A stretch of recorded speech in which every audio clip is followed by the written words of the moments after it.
सभी भाइयों को जय श्री राम और जय माता जी की और घनी घनी खंबा।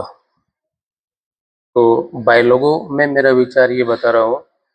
जैसे हम लादूसी का मतलब प्रचार कर रहे हैं, सपोर्ट कर रहे हैं, अपना एक ग्रुप बनाया है। तो मैं सभी भाइयों से निवेदन या विनती करना चाहता हूँ कि लादूसी जैसे हमने नाम निकाला है, या हम सब भाइयों ने मिल के, तो आपको किसी को कोई उसमें कमी नज़र आ रही है? आपको ऐसा लग रहा है कि वो बंदा काबिल नहीं है? वो बंदे में कमी क्या है? एक भी कमी आप बता सकते हो कि भाई इसमें ये कमी है।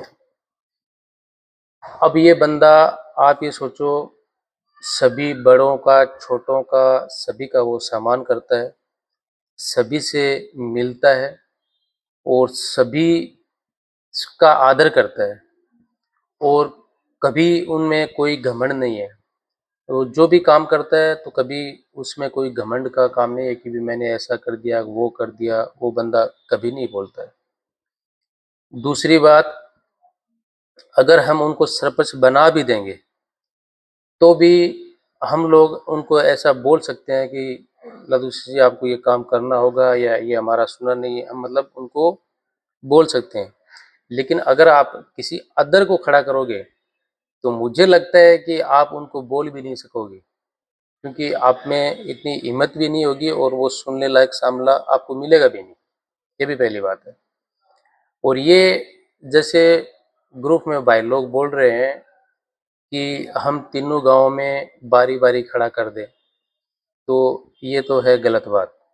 क्यों ऐसा हो नहीं सकता? ये मैं चाहता हूँ ऐसा होना चाहिए, लेकिन ऐसा होता नहीं है। क्यों नहीं होता है? कि गांव गांव में ही एकता नहीं है। अपने एक गांव है उसमें भी एकता नहीं है, तो तीनों गांव में एकता कहाँ से होगी? जब एक गांव में एकता होगी तो तीनों गांव में एकता होगी। तो वो पर्सन तो आप भूल ही जाओ। दूसरी बात, मेरे आइडिया से कम 4 कैंडिडेट खड़े होंगे। 4 कैंडिडेट अगर वो नहीं खड़े होंगे, वो किसी को खड़ा करेंगे, मतलब नया बंदा लाएंगे। अब आप ये सोच अनुमान लगा सकते हो कि नए बंदे से नया बंदा क्या विकास करेगा। वो कभी घर से लेके ग्वार तक वो आया नहीं, कभी वो उसने कभी सार्वजनिक में भाग कभी लिया नहीं। उसको समझते समझते 5 साल लग जाएंगे। और रही बात ये कि आप किसी नए बंदे को अगर खड़ा करते हैं तो वो बंदा, पहली बात, वो अपन बोलते हैं ना कि कोई लगाया, कुत्ते को अगर लगाते हैं तो क्या वो कुत्ता शिकार नहीं करता है? कभी कभी नहीं करता है। वो जुनून खुद में होता है। लादूसी में एक काम करने का नशा है। वो मतलब उनको आदत लग गई कि मुझे कुछ न कुछ काम करना है समाज सेवा के लिए। अभी मान लीजिए, हर आदमी अपने आप पे सोच के रखिए कि क्या हम मतलब कोई सार्वजनिक काम में भाग ले सकते हैं या नहीं। वो एक जुनून होता है, आदमी को एक नशा होता है कि मेरे को ये काम करना है, तो उसकी आदत लग जाती है। जैसे आदमी, शराब पीने वाले को शराब की आदत लग जाती है, गुटखा खाने वाले को गुटखा की आदत लग जाती है। जो भी नशा है, वैसे ये भी एक नशा है। जब इन बंदे को नशा लगा हुआ है और आज हम अगर सपोर्ट नहीं कर रहे हैं, तो मुझे लग रहा है कि हमसे ज़्यादा कोई बेवकूफ़ नहीं है। हमको उनकी सपोर्ट करनी चाहिए। हम अपनी पंचायत में कार्य चाहते हैं, विकास चाहते हैं, हमको काम से मतलब है, हमें और कोई मतलब नहीं है। अब उसमें कुछ लोग ये सोचेंगे, अभी जैसे अपन ग्रुप के अंदर सपोर्ट कर रहे हैं, सभी भाई सपोर्ट कर रहे हैं, कुछ लोग जो सपोर्ट नहीं कर रहे हैं, तो उनके मन में विचार चल रहा है कि मुझे खड़ा होना है। मैं मतलब उनके भी मन में ये भावना है कि मुझे ये खड़ा होना है। तो आप ये एकता की बात तो भूल ही जाओ। अगर एकता होती तो सब एक साथ सपोर्ट ही कर देते, मैटर ही खत्म था। ग्रुप में ही कर देते, बाकी लोगों की जरूरत ही किधर है? ग्रुप में भी अपने कम से कम 233 सदस्य हैं, उसमें ही सभी का सपोर्ट नहीं है, तब ये तो एकता वाली बात तो है ही नहीं। अब ये मान के चलो कि जिसमें से मैं उनको काम का नशा है और ये कुछ लोगों के मन में विचार ये रहेंगे कि अरे यार लालू सिंह तो कांग्रेस के हैं, मतलब ऐसे लोग भड़काएंगे आपको, तो उनको हम वोट क्यों दें। अब ये मेरी एक सोचने, हम सब के सोचने की बात है। अगर सरपंच के चुनाव में कांग्रेस बीजेपी का कोई महत्व ही नहीं होता है, कौन सा उनको मुख्यमंत्री चुनना होता है, ऐसा कोई मतलब नहीं, पहली बात वो। दूसरी बात, अगर लालू सिंह को आप अपने नज़र से देखो, किसी के बहकावे में से बहकाने से आप भावना में मत बहो कि उसने ऐसा बोला है तो ऐसा है। हम खुद सोचो कि वो बंदा कभी ऐसा भेदभाव किया है? मेरे हिसाब से तो किया नहीं है। बराबर, मैं खुद बीजेपी का कैंडिडेट हूँ। मेरे दिल में ये भावना नहीं है कि वो कांग्रेस का है या वो बीजेपी का है, मुझे उससे कोई लेना देना नहीं है। मेरे दिमाग में एक ही चीज़ है कि अपने पंचायत में ज़्यादा से ज़्यादा काम हो और विकास हो, और हमारे हर सुख दुख में बंदा ऐसा सरपंच हो कि हमारे हर सुख दुख में खड़ा रहे। दूसरी बात, अब ये 4 कैंडिडेट खड़े क्यों होंगे, मैं आपको बताता हूँ कि पहले अपने गांव में 8 पंचायत थी।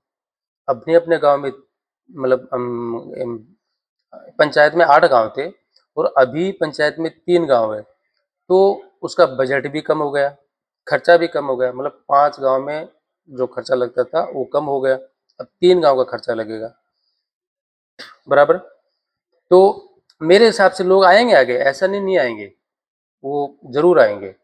लेकिन मैं युवा पीढ़ी से विनती करना चाहता हूँ, अगर अपने पंचायत में विकास चाहते हो तो ना भेदभाव करके, ना ऐसा गलत सोच के हमको लालू सिंह को विजय बनाना है कैसे भी करके। युवा पीढ़ी, आप खुद सोच सकते हो, हम सब सोशल मीडिया पे देखते हैं, ऐसा कुछ बीजेपी कांग्रेस कोई लेना देना नहीं है। हम सब खुद देखते हैं रोज कि जैसे अपना एमएलए का चुनाव आया था, उस टाइम भी जो कोई आदमी ऐसा बहकाएगा कि अरे यार हम तो बीजेपी के हैं, हम तो बीजेपी को देंगे, उनको क्यों देंगे, तो आप ये अनुमान लगा सकते हो।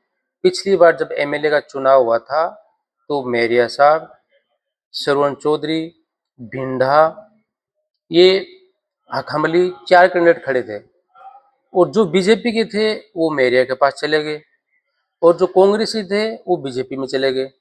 तो ऐसा कोई जरूरी नहीं है, वो लास्ट अंत तक बीजेपी में थे, लेकिन उस दिन लास्ट डेज में वो सब मेरिया के पास चले गए। तो ये बीजेपी कांग्रेस ऐसा कोई मतलब नहीं है उसका। हर आदमी अपने अपने तजुर्बे पे चल रहा है। तो मेरी युवा भाइयों से मेरी विनती है कि लादू सी एक 24 करोड़ सोना है, उसके बारे में अगर आप किसी को बोलोगे भी तो आपके पास एक तथ्य है कि लादूस ने ऐसा ऐसा काम किया है, ऐसा ऐसा वो बंदा है। लेकिन अगर उनके अलावा अगर 3 कैंडिडेट खड़े होंगे, उनके आपके पास उनके लिए बोलने के लिए कोई तथ्य नहीं होगा कि ये उसने ऐसा किया, ये उसने ऐसा किया। उनके पास इतने है कि ये घर से लेके ग्वार तक भी नहीं आया। लादू सी को एक नशा है, कोई बंदा गांव में रहता है, अगर उसको ग्वाड़ में आने की आदत है तो आएगा, रोज एक चक्कर जरूर मारेगा। तो वैसे ही लादू सी को नशा है कि मुझे ये काम करना है। तो सभी मेरे भाइयों से विनती है, अगर आपको कोई शिकायत है लादू सी, तो आप उनके मोबाइल पे पर्सनल तौर पे आप बात कर सकते हो। मुझे लग रहा है कि वो आपको रिस्पेक्ट से जवाब देंगे, ना आपसे भेदभाव करेंगे। और अपनी पंचायत में अपने को विकास करवाना है, और अपनी पंचायत में ऐसा कैंडिडेट अपने को चाहिए कि हर सुख दुख और में काम आए और अपने साथ में खड़ा रहे और पंचायत में ज़्यादा से ज़्यादा विकास करे। हमको कोई मतभेद नहीं रखना है। अगर हम सब लोग युवा साथी है, अगर सब एकता दिखाएंगे तो मुझे लगता है कि वो जो 3 कैंडिडेट रहेंगे वो मैदान में आने की सोचेंगे भी नहीं। तो इसलिए मेरी सभी भाइयों से विनती है कि कोई बहकाए, किसी के भावना में ना जाए। अभी ये ना सोचे कि भाई मैं, उसने ऐसा बोल दिया, क्या पता ये खड़ा हो जाए तो मैं बोल नहीं सकता। तो ऐसा आप मौका दो ही मत। तो सभी भाइयों से मेरी यही विनती है। और बाकी अगर मेरे से कोई गलती हो रही है तो मैं क्षमा मांगता हूँ।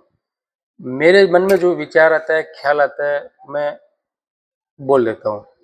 क्योंकि हाँ, मैं खुद बीजेपी का कैंडिडेट हूँ, मैं ये नहीं बोल रहा हूँ बीजेपी का हूँ, वोटर में बीजेपी को वोट करता हूँ।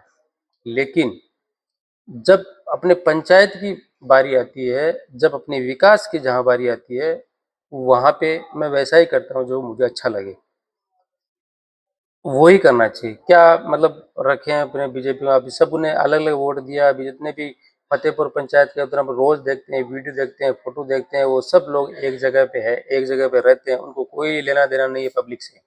पब्लिक जाए भाड़ में, वो अपना सब अपना काम भी करवाते हैं, एक दूसरे से मिलजुल के रहते हैं। तो जब वो लोग एक दूसरा मिलजुल के इतने पैसा खर्च करते हैं, वो मिलजुल के रह सकते हैं, तो अपना तो कुछ लग ही नहीं रहा है, फिर अपन मिलजुल के क्यों नहीं रह सकते। तो हम सभी भाइयों को मिलजुल के रहना है। और